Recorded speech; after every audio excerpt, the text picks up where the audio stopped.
Okay. Okay. This daf is daf kuf aleph amud aleph, kuf aleph. We'll start from kuf, amud sheni, 3 lines from the bottom. Oisem b'nei adam. Now, what makes this Gemara fascinating, I don't know how it is now in the Young Israel, but what the Gemara is talking about is making Kiddush in Shul on Friday night. You know, the Chazan makes the Kiddush Friday night in Shul after Kabbalah Shabbos. They abandoned it for whatever reason. Uh,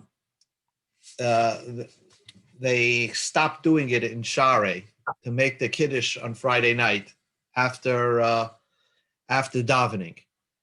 And but in the ancient times, there was a custom to make Kiddush Friday night in the shul. So the Gemara and everybody in the shul would listen to the Chazan say the Kiddush Friday night and then go home to their families. So the Rav said, Oisem b'nei Adam, those people, shekitshu bebeis haknesses, that heard the Kiddush in shul. Amar Rav says, when they go home, yedei yain lo yotzu, to make the bracha on wine, they would not yotza. In other words, when they start their Friday night meal, should they want a drink of wine in their meal, they have to make a new barei pri hagafen. But yedei kiddush yotzu, they will yotza kiddush in shul. In other words, they don't have to repeat the kiddush when they get home, because Rav is of the opinion that you don't need to make kiddush in front of a meal. You could hear kiddush in shul and then go home. That is Rav's opinion, and so that's a fascinating opinion. The reason why you're not yotza the bracha barei pri hagafen of wine is because when you walk home from shul, you're going to another place. You're switching locations so that when you get home, you have to make a new barei pri hagafen.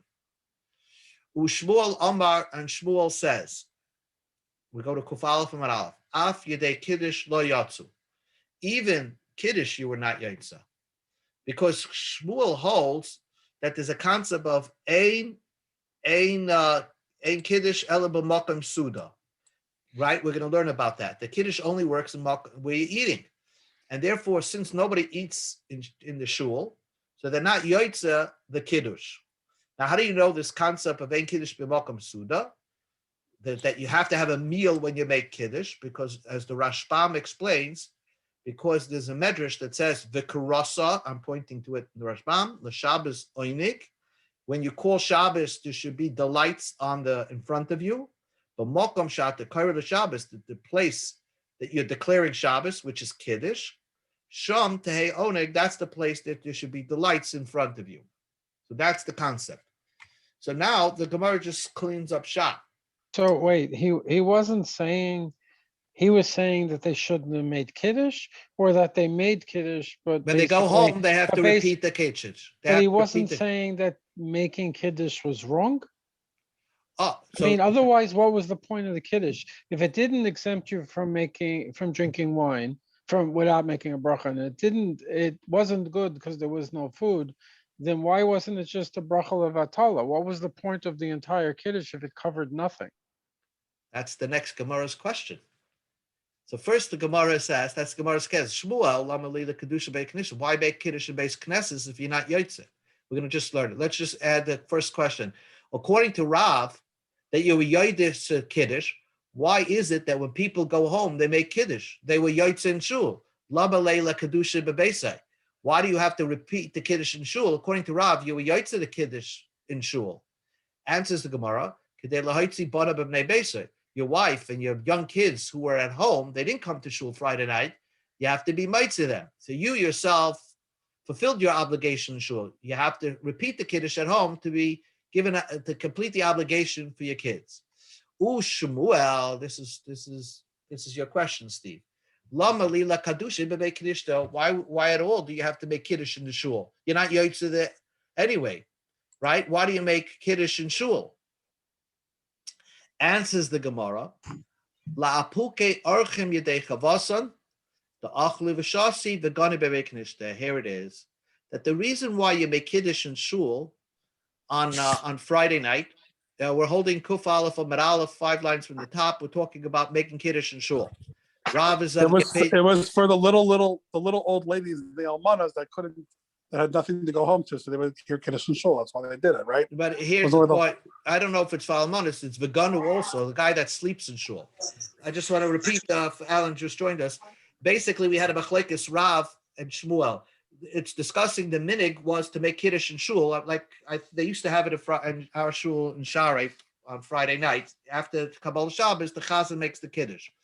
So the question is, Rav said, everybody who goes home was Yaitze Kiddush. So the question the Gemara asks, if you Yaitze Kiddush, why do you repeat the Kiddush when you get home? The answer is to be Mitzvah your family. And Shmuel says, you are not Yaitze Kiddush, because ain't Kiddush b'makom Suda. You can have Kiddush, you have to have the meal in front of you. How could you be Yaitze Kiddush hearing it in Shul? So then why did they make Kiddush Shul at all? So here's where we're up to. La puke arkim yidei chavasin, the achlu v'shasu, the guests that eat and drink, v'ganu, and they sleep. So it's not just an almana, it's somebody who's actually sleeping in the shul. And Taisus discusses how could you sleep in a shul? It says you're not allowed to sleep in a shul. So Rashi Taisus says the lav dafka, it's chadorim shayismuchim lebeis knesses. It's the rooms off to the side. Let's say the sheer room that they used to sleep there. So those people that's their home. Shmuel goes according to his reasoning. The Amar Shmuel, ain't Kiddush ella b'bakum suda. Kiddush only works in front of the meal, and therefore that's why you're not Yaitze in Shul if you don't plan to have your meal there. So I want to point out to you one very important point. The Poskim discussed that today nobody eats in Shul and sleeps in Shul. I shouldn't say nobody, but most people don't. So why did that minute continue that people would make Kiddush on Friday night? I grew up; they always make Kiddush in Shul. I couldn't, and as a kid, you drank the wine. So the reason, it's a fascinating reason, and it's very kedai to know this. I quoted the tour over here. This is the tour. I got it off Safaria. First, the Torah says, since we don't have eat in the shul, the guy that makes kiddush, the chazna makes kiddush, should give it to the child to drink, because he's not yoytze kiddush. So he makes a bar piyagafen on behalf of the kids. And the kids, they give them a little schnapps glazel of little wine. Then he brings down for Rabbi Troy that the reason why you make kiddush in shul is because the kiddush of Shabbos brings refuah. The Gemara says that if you have kiddush on Friday night, it brings refuah for your eyes or something like that. And they were concerned that wine was expensive, and that people going home will not make kiddush on wine, will make kiddush on challah or something like that. So they continued the kiddush in shul, so therefore the ikit simba the les b'yayim tiknu the kaddish b'basic kiddush al yayim mishum refuah. For some reason, it brings refuah onto your. I think that's why on Havdalah also, you take some of the wine and you're supposed to stick it onto your eyes. It also brings refuah. So that's why they kept it. But most shuls dropped it. Bernard, I have a quick question. When talking about Kiddush, are they only talking about the Kiddush Friday night, or are they also talking about the Kiddush before the second meal on Shabbos? No. They're talking about the Kiddush Friday night. That's the main. Only Friday night. Well, okay. The concept of Ein Kiddush El B'Makam Suda applies for both the Kiddush Friday night and the Kiddush during the day. But that minute to make Kiddush in the shul was on the Friday night. Yeah, because some shuls because according to Shmuel, you have to have a Suda, and the rabbi will make Kiddush Shabbos if there's a Kiddush. Right. And he Yotze, and he doesn't give it to any kids. So that holds with Shmuel. Right, because the mezainis counts as a su'ud. Exactly. My grandfather used to say this expression, "Ein kiddush el b'makam suda." You can't tell if a person's a holy person only during the meal. If you see the way the person eats, he eats in measure, doesn't overeat, and he somewhat keeps himself in shape, then you see he's a holy person, and you can always tell who a person is in what they're eating. So the Gemara said, "Ein kiddush el b'makom suda." What does that mean? Does the suda have to be in front of you? Or so Savamene, the Rabbanim thought that means Hanimili. When was these words said? Bebayis labayis, from house to house. That means a kiddush b'makom suda means I can't make kiddush in my house and go to my neighbor to eat. Aval mimakom l'makom echad beis aloi. But from one place to another place in one house, that's not a problem. That means to make kiddush in your attic and go down to the dining room, downstairs to the dining room to eat, that would not be a problem because you're still in one house. That was the pre-thought, but that's not true. It has to be in front of you. Amalahu Rav Ana bar Tachlifa. Rav Ana bar Tachlifa said, "Zimnim kagiin have kamine kamei de Shmuel." I was many times in front of Shmuel. B'nochas igra la'arav ha'adam mekadesh, and he would go down from his attic to the ground floor and make kiddush. So Shmuel himself, who is the author of Ein Kiddush El B'Makom Suda, felt that making kiddush, I don't know, maybe he davened in maybe his library or was upstairs in his attic, and he went to the downstairs floor and then made kiddush, although he could have easily made kiddush upstairs. So that's the opinion of Shmuel, Ein Kiddush El B'Makom Suda. The Gemara is going to say two more people who hold the same idea. Ba'af Rav Huda Sava, Rav Huda holds Ein Kiddush El B'Makom Suda. Kiddush is only in a place where you're eating. Why? The Gemara brings a case to Rav Huna Kadesh. Rav Huna one time made Kiddush.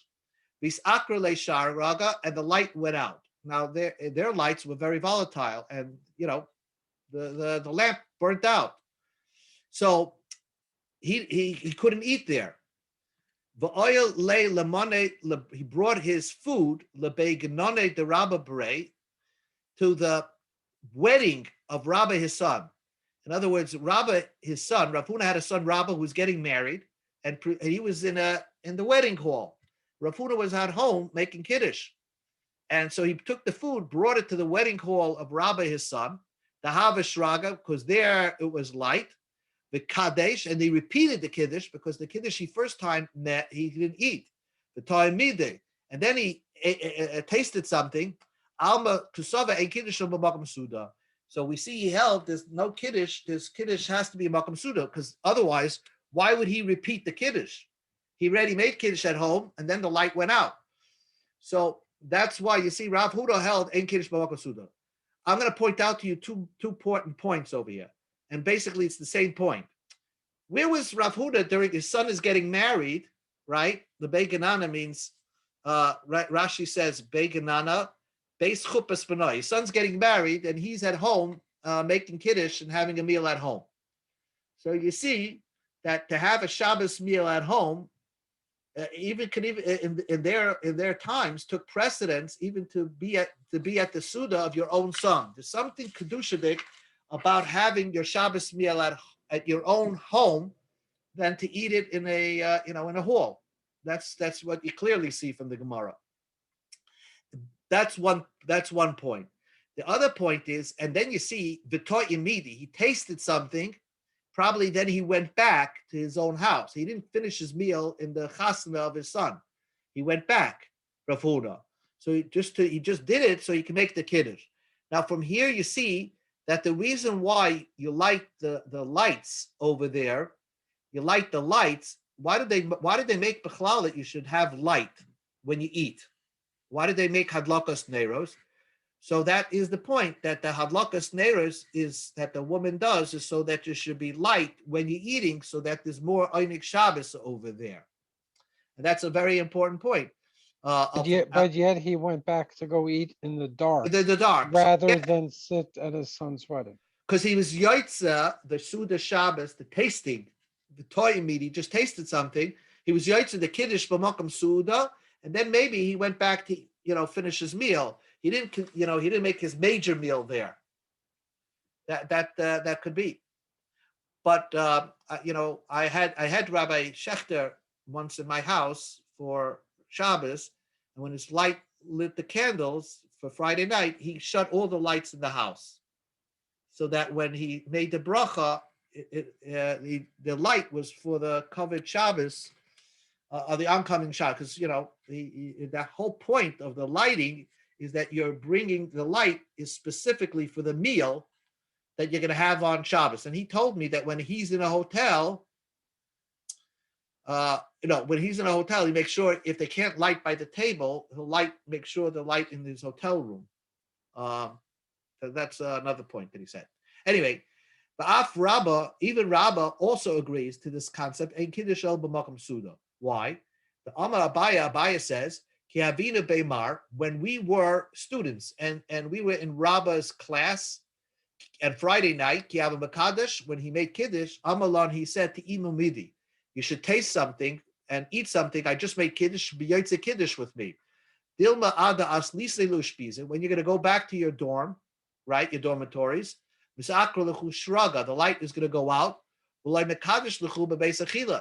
and you're not going to be able to make kiddush where you're going to eat because there's no light there. And the kiddush over here, you weren't yotze, and kiddush suda. So kiddush only has to be in a place of light. So we see that even Rabbah himself also agrees to the concept what Shmuel and Rav Huda said in kiddush el b'makom suda. So the Gemara says, "Ini, that could not be, because V'amar Abaya said, Kol mili demar, anything Abaya way of psak. Abaya said about Rabbah. Demar means Rabbah. Any way Rabbah paskin, he always paskin kerav. Hava avid kerav. He always paskin like Rav. Lebar mahani tlas, except in 3 cases, the avid kishmul where he paskin like Shmuel.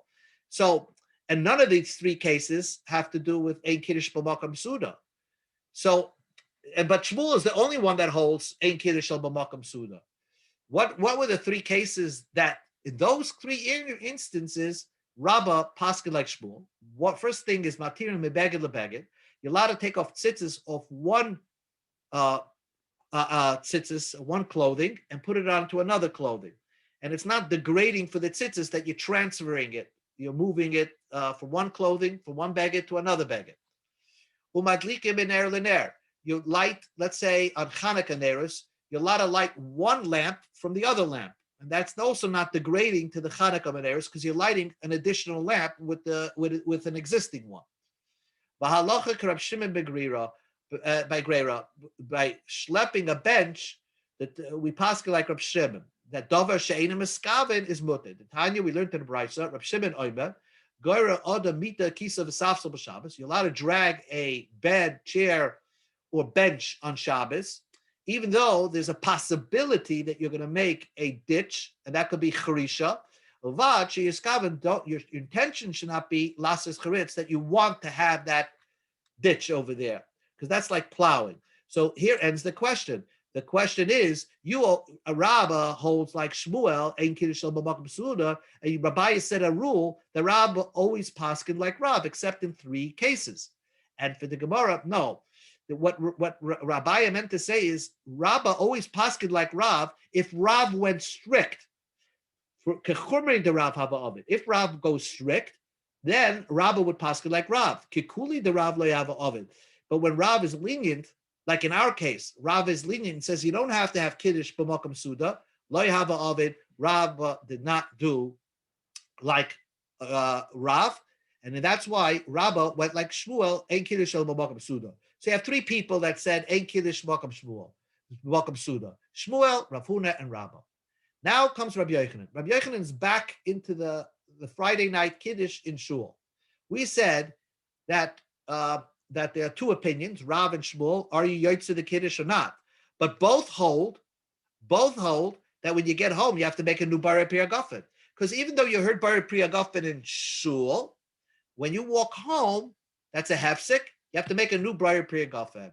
Rabbi Yochanan says, Rabbi Yochanan holds like Rav, that you not only were you yotze kiddush, but after you also yotze the Barei Pri Hagafen.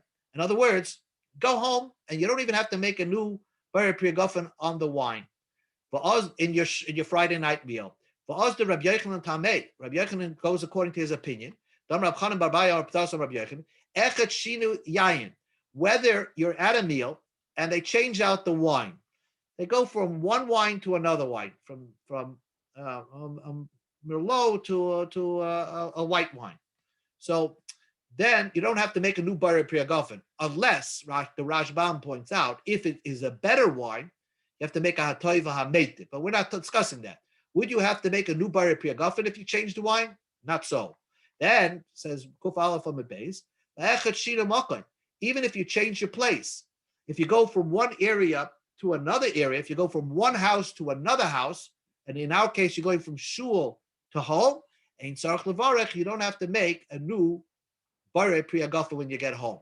So the Gemara asks, Beisive, I'll ask you a question from a Brisa. Shinu Mokan Tzarich Levarech.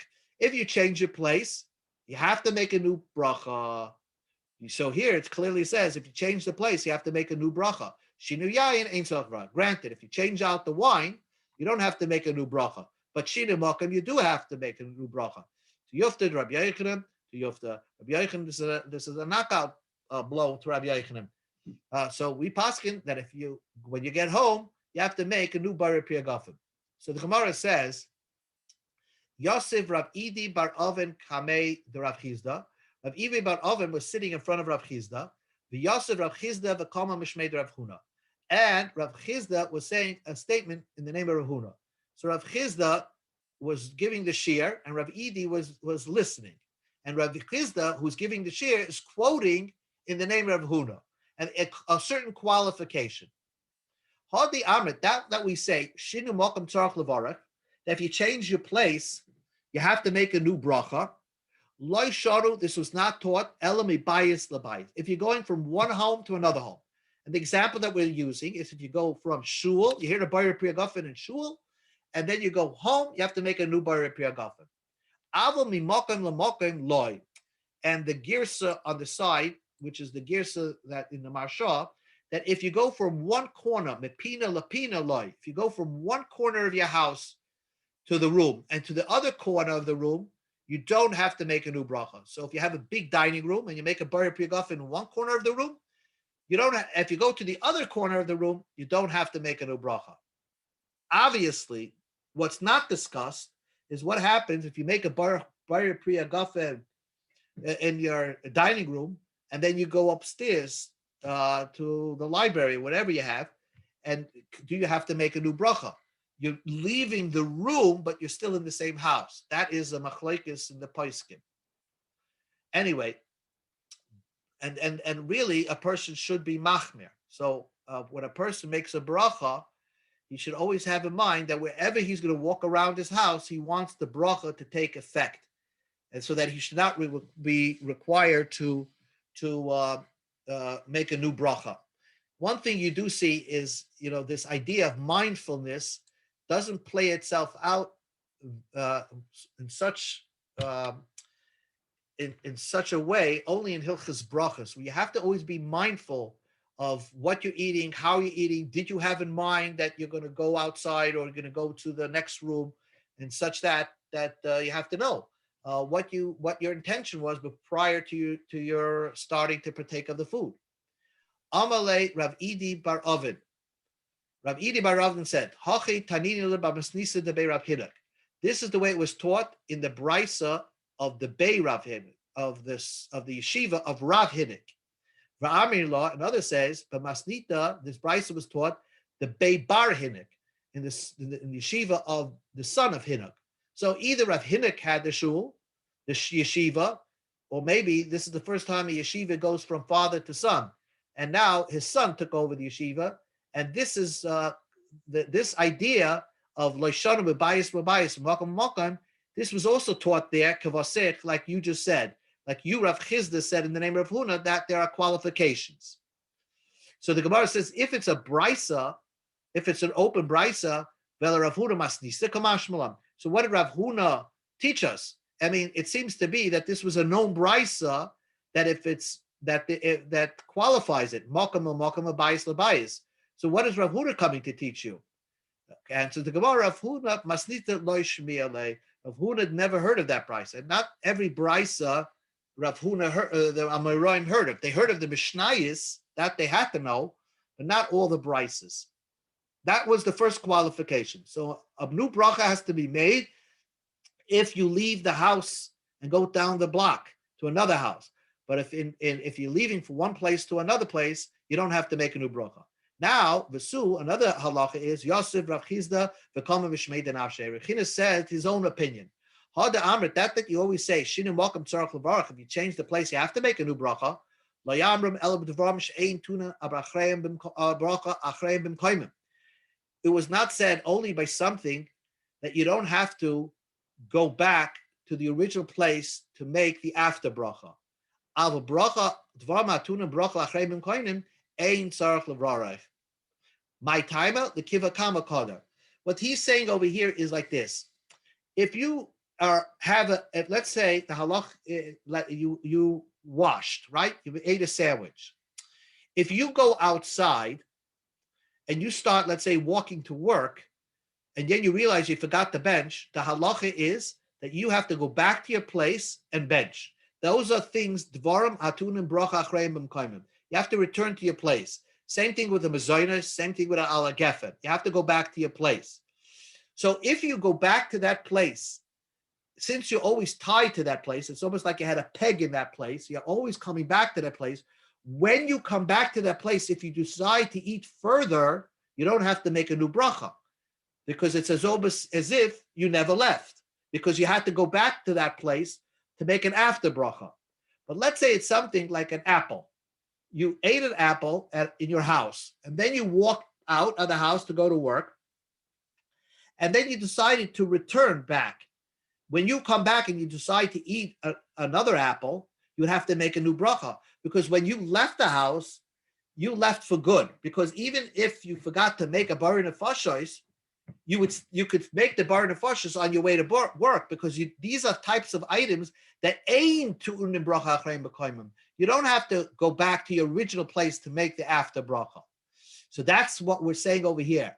That we said, Shinim welcome tzarach levarach, that if you change your place, if you move, let's say you left the shul and then went back into the shul, that you have to make a new bracha. It's only by things like ala gefen, mezainis, hamoitzi, then you don't have to make a new bracha. I'm sorry. But if it's things that like an apple or candy or something, a drink, so then you would have to make a new bracha. So Ushina Mokum Tzarach Levarach is only referring to things like a shahakol, because since you came back to the original place. Rav Sheshes Sama, Rav Sheshes says, Echad zeh ve'echad zeh tzarach levarach. Whether it's a shahakol, whether it's a moitzi, you have to make a new bracha. So the Gemara says like this: Meisivei, I'll ask you a question. Bnei Chabura shoyu b'subin lishtos. The Brisa says that there were a group of people that sat down to have a drink. They had a drink of a hagafen. V'akru lagreim lotzeis likras chasen likras kala. And then in the middle of their drinking, they see a chasen and kala, and they want to be mesameach. So they go out into the street. They leave the bar, and they go out to be mesameach the chasen and kala. Kishe yotzin, when they leave, ein tunim bracha mafreya. If their intention is to come back, they don't have to make a ala gefen. They could go out and then with the intention to come back. Because when they come back, if they want to drink more, ein tu unim bracha lachatchila. They don't have to make a new bracha. So far, so good. But the Brisa says, when was this says? If they left an old man or a sick person from the original group still staying behind. If there's nobody left behind, then before they leave, they should make an after bracha. If they decide to come back to the bar, they need a bracha lechatchila. So midiktani, since it says that they uprooted their feet, they're trying to go out to the chasen kala. It's not that they're eating shahakol; they're eating actually wine. We're dealing with things that they would have to normally make the bracha in the original spot. They can't make it on the road. They have to make it where they ate it. And the Brisa qualifies that. The time of the nichasham zaken achayla, only if there was a zaken or a chayla, who the kashay yotzin into bracha mafreya, who kashay chayzin into bracha chila. It's only because they have an old man or a sick person. That's why they don't have to make a new bracha when they come back. If there was nobody left behind, it's mashma. When they come back, they would have to make a new bracha. And you just told me that if somebody would drink wine, right, or drink wine, and leaves the house and comes back, he would not have to make a new bracha. And here in this brisa says that only holds true if you left somebody from your original group, like an old man or chayla, behind. But if there was nobody from the original group, you would have to make a new bracha. Kashi le Rav Chizda, this is very difficult according to Rav Chizda, of what Rav Chizda said, right? This is what Rav Chizda said. The chain, you don't have to. So the Gemara says, Amar Rav Nachman Yitzchak, simple. That brisa, Mam Tana Ikares, who's the author of that brisa? Rabbi Yehuda. That is the author of Rabbi Yehuda. Let's just do one more line. The Tanya, Rabbi Yehuda, Rabbi the Chaverim Sheimusubim. This is a brisa that clearly says what Rav Chizda was talking about. Chaverim Shahoyim Musubim. There's a group of people having a drink, right? In fact, here they got up to go to shul to daven mincha, right, in the Beis Medrash. So, and they have intention to go back to the bar or to where they were drinking. Before they leave, they don't have to, say ala gefen when they leave. When they come back, if they want to drink further, they don't need a bracha lechatchila. So because that's exactly what the Rabbanan hold, and this is what Rav Chizda said. Because since it's something that you would have to anyway come back, it's like you automatically, without anything, you have a peg there in the ground, and you're going to return there, and it's as if you never left, and therefore, you don't have to make, when you come back, you don't have to make a new bracha. Amar Rabbi Yehuda says, when you left some of your friends behind, so they're your anchor. If there's nobody left behind, when they leave, they have to a bracha afterwards. You need to make a new bracha. So this is a very important Gemara, because what the Gemara is basically saying is, suppose that you were eating a drink of water, or you're having a drink at home, a coffee, and also the doorbell rings, and outside is a FedEx truck, and you go out to the truck. When you come back to your house, you would have to make a new shahako, because the fact that you left your house, it's something that shahako's type of food, shahako type of food, you could have easily made the bar in the farshas in the street. You were never anchored to your original place, and therefore when you come back, it's as if you had hesach hadas, as if you wasn't concentrating. You come back, you have to make a brand new bracha, a shahakol again, if you want to continue drinking that coffee. On the other hand, if you were having mezainis or hamoitzi, and then you went out to the street for a reason, when you come back, you can continue the mezainis or you continue the hamoitzi, because it's almost as if you had never had hesach hadas. You never lost your focus, because you always had in mind that I have to come back to my original place to make that bracha achronim. A very relevant. Bernard, good question. Where does the Chazal learn out the idea that Ein Kiddush Ela B'Makom Seuda? Is there a source for it? Yes, right. We saw here's the Rashbam on Daf Kuf Aleph Amud Aleph, right over here. Here, Ein Kiddush Kedabashim Dam Ein Kiddush Malkus Ksiv V'Karasa L'Shabbos Onig. When you call Shabbos, when you're declaring Shabbos, your declaration at Kiddush, Shamtei Onig, that which should be an Onig, that's where the food should be. That he says in Midrash, but there's another point. Inami, he says Suvarihi. It's logical sense. There is no source. Since they Chazal established that when you declare that it's Shabbos today, you have to do it over a cup of wine. There's a pasuk that says that there's a statement that when you declare Shabbos, it should be over wine. Bistoma, they meant what makes a special cup of wine is if you're blessed, if it's over a table. That makes it special. But it could be a svara or it's amazing, because if you think back, it's almost like they're trying to make a connection, even after the Beis HaMikdash, that they're so focused on where you eat. Like there's certain karbonos you could eat in the only eat in the where the Beis HaMikdash was. In some places you don't have to eat it. So that the idea of where you eat is so important to them. It's almost like follows you. Where you're going to eat is extremely important. Where you mekadesh the place, that's where you have to eat. It's a very fascinating concept. Right. the food of Shabbos brings refuah, it brings Yeshuas. It's not a plain, it's not a plain food. There's a holiness to that food that attaches itself to the Kiddush. Right. Right. They said, Rak Shifta Yitain V'Rapoy Yirapeh. It's a pasuk of Chumash. Rak Shifta, if you give the Shabbos food to somebody, Rapoy Yirapeh, he gets a refuah from that. Although it's not so healthy, some of the food, but there is something to it, holy to the food. Yep. Shkoyach.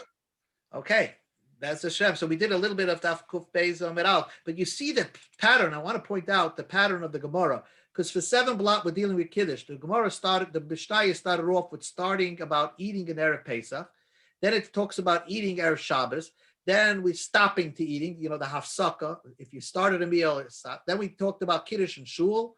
Then we talked about Kiddush in place of the meal. Then what about the change of location of a wine? If you're drinking wine, if you change location, and change of location of other brachas. So it all we're being dragged away from Pesachim a little bit. The Hilchas Kiddush, Hilchas Brachas, all these Hilchas Brachas were not so written in Masechta Brachas. Right. So here we find it.